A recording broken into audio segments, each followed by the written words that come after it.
Hello friends, welcome to வெளிச்சம் cooking channel.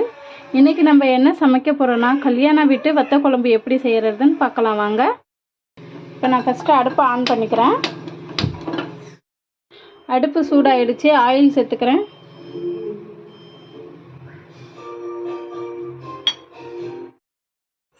நான் first இப்போ சுண்டக்காய் வத்தலை வறுத்துக்கிறேன்.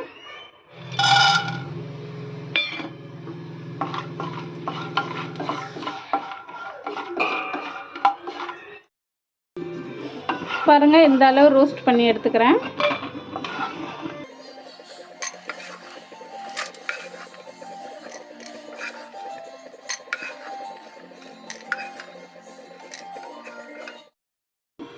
இப்போ அதே எண்ணெயில் நான் தாளிப்புக்கு கொஞ்சம் வெந்தயம் சேர்த்துக்கிறேன்,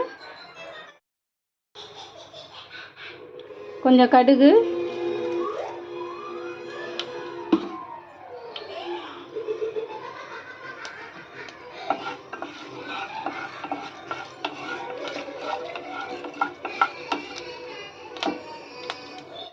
அளவு சின்ன வெங்காயம் போட்டுக்கிறேன்.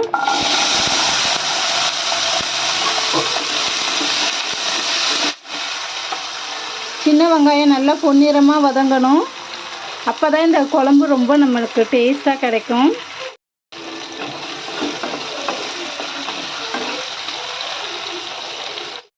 நான் ஒரு 10 பல்லு பூண்டை இடிச்சுக்கிறேன்.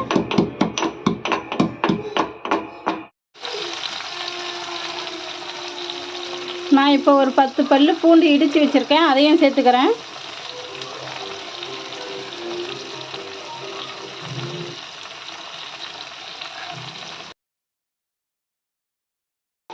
ஒரு கைப்பிடி அளவு பூண்டு சேர்த்துக்கிறேன். பூண்டும் இந்த வெங்காயமும் நல்லா வதங்கணும். வதக்கிக்கலாம் பூண்டையும் போட்டு.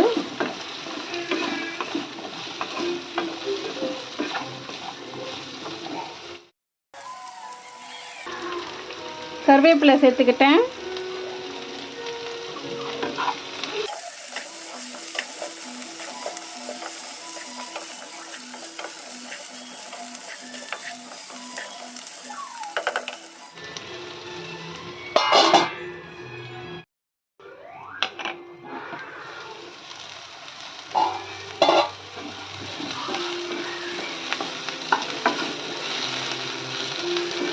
பாருங்க, நல்லா வதங்கிடுச்சு.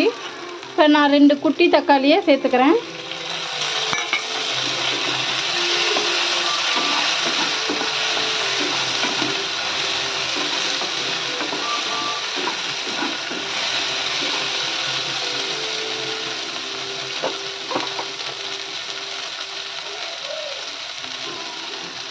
தக்காளி வதங்கிறதுக்காகவும் நான் கல்லுப்பு சேர்த்துக்கிறேன்.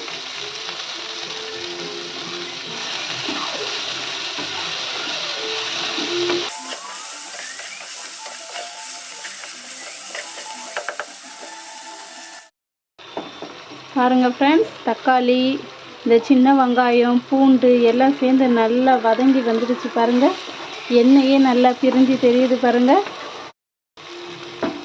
பாருங்கள் ஃப்ரெண்ட்ஸ், நல்லா வதங்கிடுச்சு 3மே சேர்ந்து. இப்போ நம்ம மசாலா சேர்த்துக்கலாம். நான் இப்போ 1/2 ஸ்பூன் மஞ்சள் சேர்த்துக்கிறேன். மஞ்சள் தூள், 1 ஸ்பூன் மிளகாய் தூள், 1/2 ஸ்பூன் மல்லித்தூள். இப்போ இது கூட நான் 1 ஸ்பூன் சாம்பார் பொடி சேர்த்துக்கிறேன். நல்லா விட்டுக்கலாம்.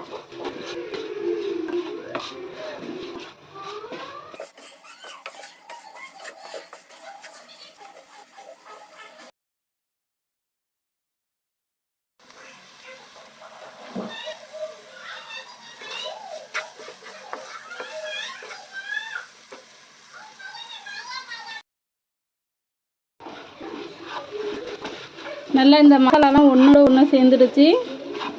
இப்போ நம்ம புளி சேர்த்துக்கலாம். நான் இந்த அளவு புளியை ஊற வச்சு எடுத்து வச்சுருக்கேன்.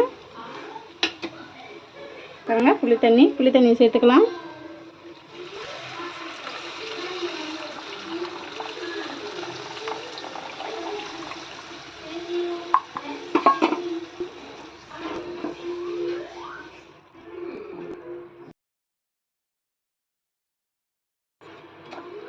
புளி ஊற்றிக்கிட்டாச்சு. மூடி வச்சிடலாம். ஒரு 10 நிமிஷம் கொதிக்கட்டும் நல்லா. அப்போ பார்ப்போம். 5 மினிட்ஸ் ஆகிடுச்சு. எடுத்து பார்ப்போம். பாருங்கள் எவ்வளோ அழகாக நல்லா திக்காக ரெடி ஆகிடுச்சு. இப்போ நம்ம வறுத்த சுண்டக்காய் வத்தலை இதில் போட்டுக்கலாம்.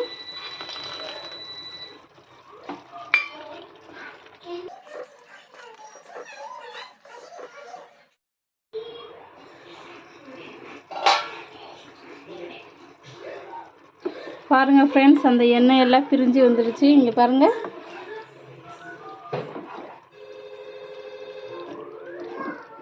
நல்லா அந்த எசன்ஸ்லாம் நல்லா இறங்கிடுச்சு. இந்த சுண்டக்காயோடைய எசன்ஸ்லாம்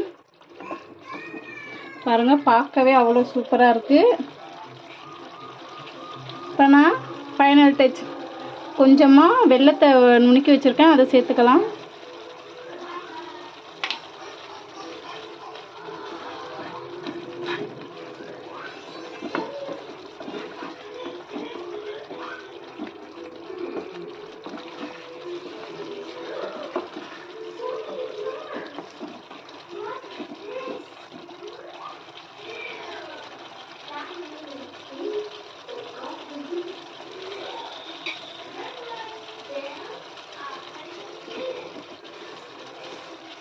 அவ்வளோதான் ஃப்ரெண்ட்ஸ்,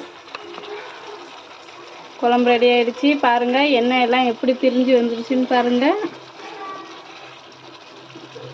இன்னும் அடுப்பை ஆஃப் பண்ணிட்டோன்னா இன்னும் திக்காகிடும். இது சுடு சாதத்தில் போட்டு சாப்பிட்டோன்னா அவ்வளோ அட்டகாசமாக இருக்கும் ஃப்ரெண்ட்ஸ். ஓகே ஃப்ரெண்ட்ஸ், ஈஸியான ஒரு மெத்தடில் சுவையான வத்த குழம்பு ரெடி ஆகிடுச்சு. நீங்களும் ட்ரை பண்ணி பாருங்கள் ஃப்ரெண்ட்ஸ். பாய். அடுத்த வீடியோவில் மீட் பண்ணுவோம்.